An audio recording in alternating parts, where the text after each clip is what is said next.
Assalamualaikum warahmatullahi wabarakatuh. Terima kasih kepada teman-teman semua sudah meluangkan waktunya untuk belajar CPNS di channel YouTube saya. Pada kesempatan kali ini, saya akan membahas materi CPNS yang bertema TIU part 2-nya. Part 1-nya sudah di video kemarin, sekarang part 2-nya. Baik, kita langsung saja. Untuk nomor 51, Ervan akan membuat kardus berbentuk balok dengan perbandingan panjang, lebar, tinggi 5:3:2. Jika panjang kotak 20 cm, luas seluruh permukaan kotak adalah, jawabannya adalah B, 992. Di mana panjang, lebar, dan tinggi yang berada di soal itu adalah panjang, lebar, tinggi balok. Sedangkan yang ditanya adalah luas permukaan kotak. Jadi, kita harus mengetahui lebar dan tinggi kotaknya, karena panjang kotaknya sudah diketahui, tinggal kita mencari lebar dan tinggi kotaknya. Dan rumus dari lebar tinggi kotaknya yaitu 3 dikali 20/5. 3 ini adalah panjang dari sisi baloknya, dikali 20 panjang kotaknya, dan bagi 5. 5 ini adalah panjang baloknya. Jadi 3 ini lebar balok, 3 panjang kotaknya, dan 5 panjang baloknya. Hasilnya ada 12. Begitu pula sama dengan untuk mencari tinggi kotak.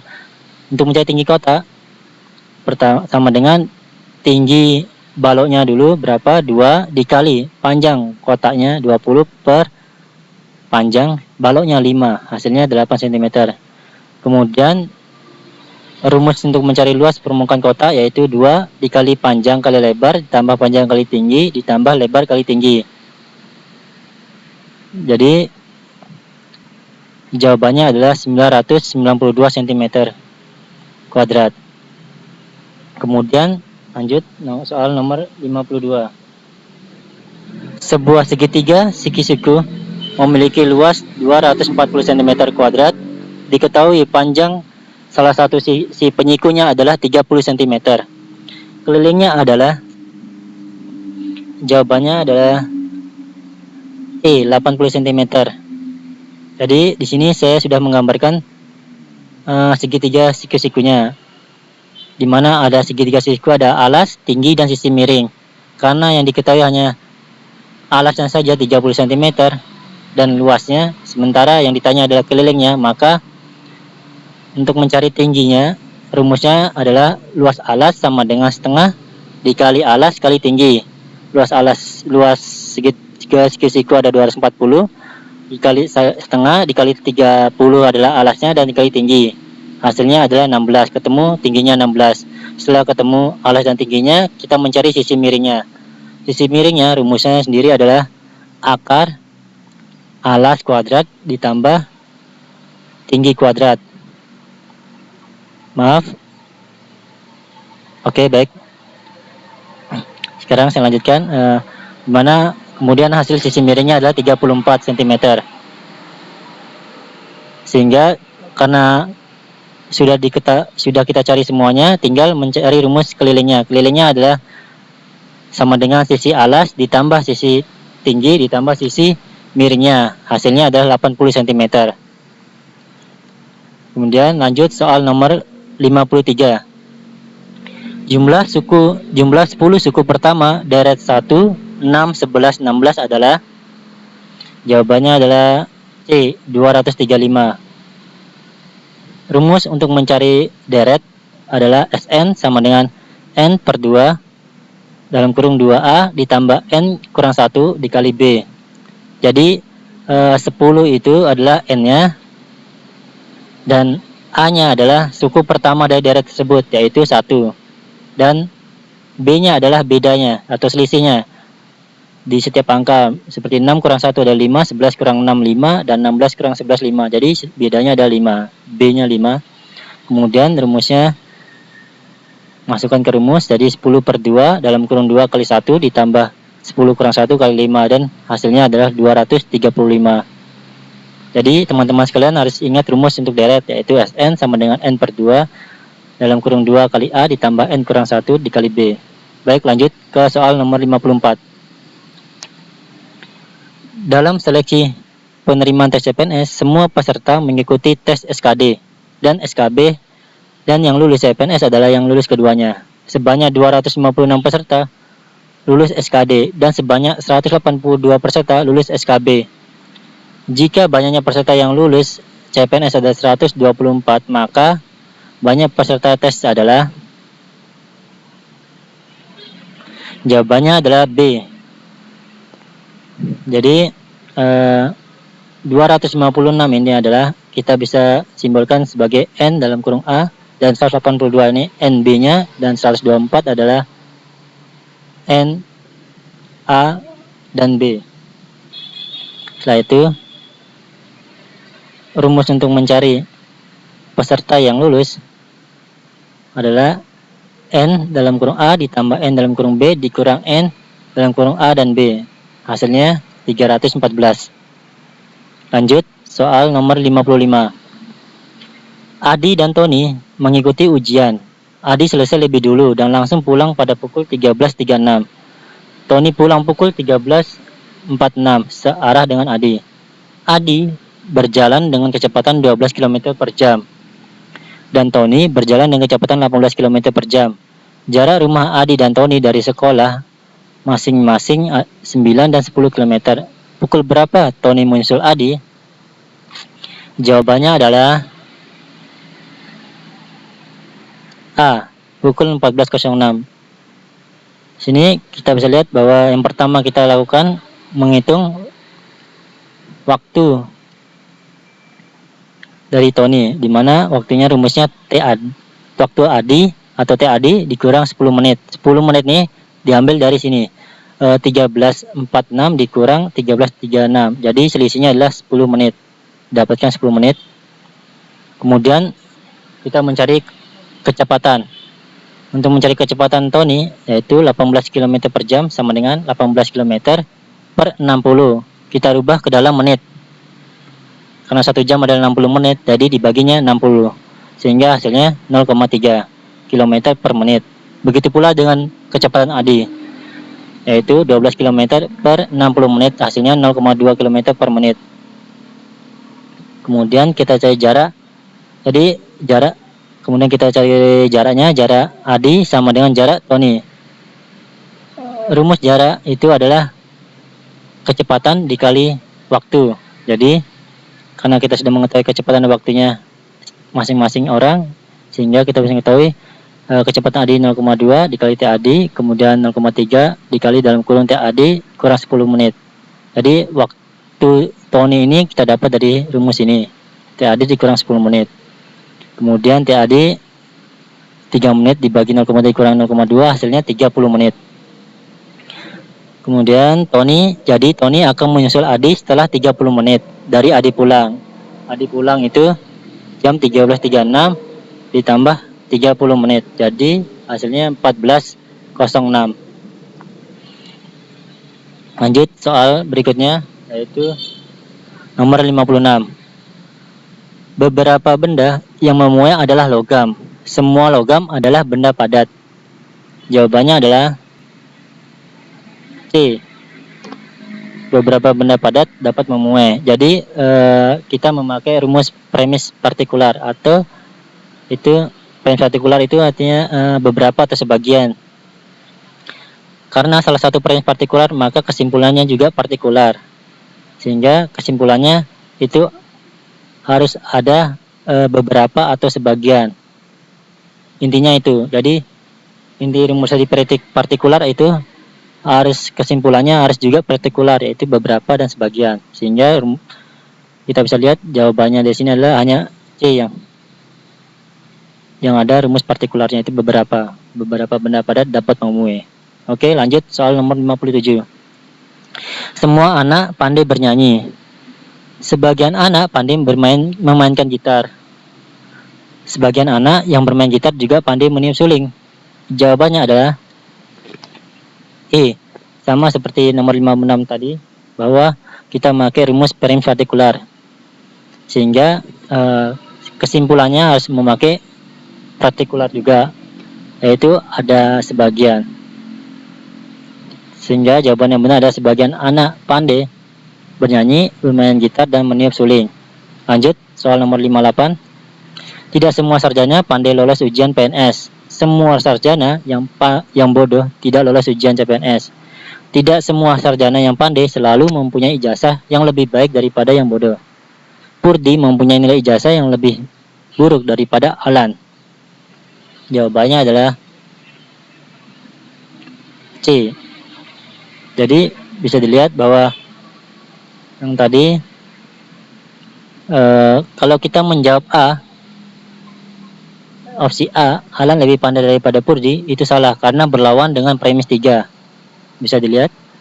Dan bila kita menjawab option B, itu juga salah karena tidak dijelaskan Purdi itu sarjana bodoh. Dan kemudian apabila kita jawab D juga itu salah karena tidak ada penjelasan, jadi ada kemungkinan satu alumni. Kemudian E juga salah karena tidak dijelaskan Alan sarjana bodoh. Jadi yang tepat adalah C. Karena tidak dijelaskan mereka sarjana bodoh, berarti ada kemungkinan Purdi dan Alan akan lolos ujian CPNS walaupun tidak pasti. Apabila teman-teman ingin mempelajari video ini, teman-teman bisa mempost videonya dan screenshot layarnya untuk sebagai bahan pelajaran teman-teman sekalian. Baik, saya akan lanjutkan untuk soal nomor 59.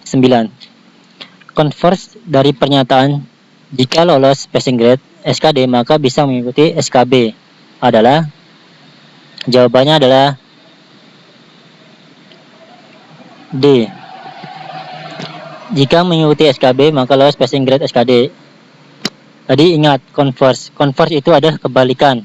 Jadi apabila pernyataannya itu P dan Q, maka kebalikan dari P dan Q adalah Q dan P. Jadi kita tinggal balik, P-nya itulah jika lolos passing grade dan Q-nya adalah bisa mengikuti SKB. Jadi kita balik, jawabannya adalah jika mengikuti SKB maka lolos passing grade SKD. Jadi teman-teman sekalian ingat bahwa converse itu adalah kebalikan dari pernyataan tersebut. Oke, lanjut soal nomor 60. A adalah seorang anak dari pasangan suami istri B dengan C. E adalah anak dari pasangan B dengan D. Hubungan antara A dengan E disebut. Jawabannya adalah E, saudara tiri. Hubungan antara A dengan E disebut saudara tiri. Lanjut soal nomor 61. Prestasi belajar Tejo lebih tinggi dari Tini dan lebih rendah dari Tono.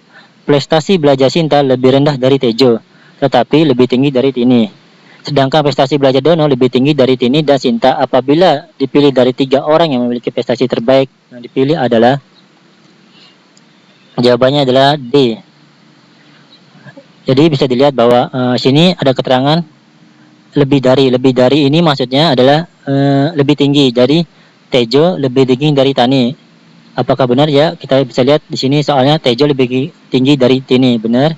Kita bisa membuat seperti ini dulu. Jadi kita buat dulu satu persatu kesimpulannya. Seperti ini akan mempermudah kita dalam menyimpulkan mana jawaban yang benar. Jadi pertama kita simpulkan bahwa Tejo lebih tinggi dari Tini. Kita simpulkan seperti ini, lebih dari. Kemudian ada pernyataan bahwa Tejo lebih rendah dari Teno atau Tono lebih tinggi dari Tejo. Seperti dilihat sini sama. Kemudian Sinta ini dan seterusnya. Dono lebih rendah dari Sinta. Dan karena yang ditanyakan adalah 3 orang prestasi yang terbaik, maka kita bisa lihat di sini ada Dono, Sinta, dan Tini.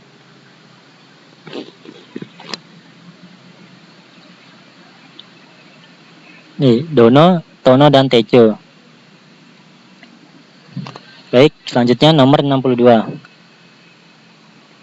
Nomor 62, ini ada soal cerita.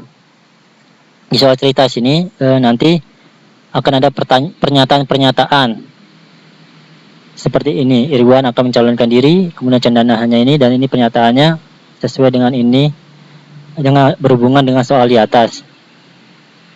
Jadi teman-teman bisa pause videonya, kemudian screenshot layarnya untuk mempelajarinya. Jadi di sini saya akan langsung membaca soalnya, yaitu nomor 62. Jika Furqon dan Dani mencalonkan diri, maka yang pasti tidak akan mencalonkan diri adalah, jawabannya adalah A, Arman. Di sini bisa kita lihat bahwa ada 6 calon gubernur: Arman, Bani, Cendana, Darni, Irwan, dan Furqon. Ini adalah pernyataan-pernyataannya. Kemudian disimpulkan dari pernyataan tersebut bahwa yang sesuai dengan pertanyaan di atas, yang jika Furqon dan Dani mencalonkan diri, yang tidak akan mencalonkan diri adalah, kita bisa lihat bahwa dari syarat 3 yaitu apabila Dani itu mencalonkan, maka yang tidak boleh berpasangan ada Arman, maka Arman tersebut tidak boleh mencalonkan diri karena sudah ada Dani. Jadi yang tepat, lebih tepatnya A. Itu adalah cara simpelnya. Bisa dilihat, ini adalah pernyataan-pernyataannya. Oke, lanjut adalah soal nomor 63. 63 masih lanjut soalnya, hanya saja pertanyaan yang beda, yaitu pertanyaan, jika Irwan telah mencalonkan diri, maka jawabannya adalah C, Bani pasti akan mencalonkan diri. Itu bisa dilihat dari syarat nomor 1. Syarat nomor 1 yaitu jika Irwan akan mencalonkan diri dan hanya jika Beni juga mencalonkan diri, maka jawabannya adalah C. Lanjut soal nomor 64. Carilah gambar selanjutnya dari deret gambar berikut. Jadi bisa dilihat, ini adalah gambar-gambarnya. Di sini untuk mencari jawaban soal-soal seperti ini, teman-teman harus bisa banyak latihan, dan juga yang paling banyak biasanya itu untuk mencari jawaban seperti ini kita saya kasih tahu jawabannya dulu. Baik, jawabannya adalah E, gambar berotasi 90 derajat searah jarum jam. Nah, ini yang perlu diingat. Kebanyakan yaitu dia itu selalu menggunakan rotasi dan searah jarum jam. Bisa juga berlawanan. Jadi rumusnya seperti itu. Jadi teman-teman bisa menganalisanya seperti ini. Yaitu jawabannya E. Kemudian nomor 65. Carilah gambar yang tepat mengisi tanda tanya. Tanda tanya seperti yang di bawah ini. Teman-teman bisa lihat, jawabannya adalah D. Jadi sama seperti nomor 64. Kalau yang nomor 64 itu rotasi 90 derajat, sedangkan ini nanti rotasinya 180 derajat. Bisa dilihat 180 derajat searah jarum jam. Kemudian setelah dirotasi 180 derajat searah jarum jam, kita bisa lihat ini bahwa kolom 1, bahwa setiap masing-masing baris ini, baris 1, baris 2, dan baris 3 itu kolom 1, kolom 2, dan kolom 3, gambar yang di tengah ini itu sama semua. Bisa dilihat. Nah, ini yang saya tunjukkan ini adalah sama semua. Jadi otomatis tanda tanya di sini untuk kolom yang di sini yang kosong, maka pasti yang di tengahnya sama seperti ini, hitam putih, pasti hitam putih juga. Tidak, bisa dilihat bahwa sama juga. Kemudian setelah sama, yang sama adalah A, B, dan D. Kemudian kita analisa lagi. Selanjutnya apabila ada jawaban yang sama, kita analisa lagi. Yaitu kita bisa lihat dengan merotasikan 180 derajat searah jam kita rotasi, kemudian hasilnya akan menghasilkan ini. Karena ini juga dirotasi hasilnya 180 derajat, ini dirotasi begini, ini juga dirotasi 180 derajat, dan ini 180 derajat hasilnya gini. Jadi seperti itu. Baik, sekian dari video saya. Terima kasih sudah meluangkan waktunya untuk belajar tes CPNS. Untuk materi selanjutnya ada TKP. Teman-teman bisa lihat di video saya di channel YouTube saya di seputar CPNS. Terima kasih. Assalamualaikum warahmatullahi wabarakatuh.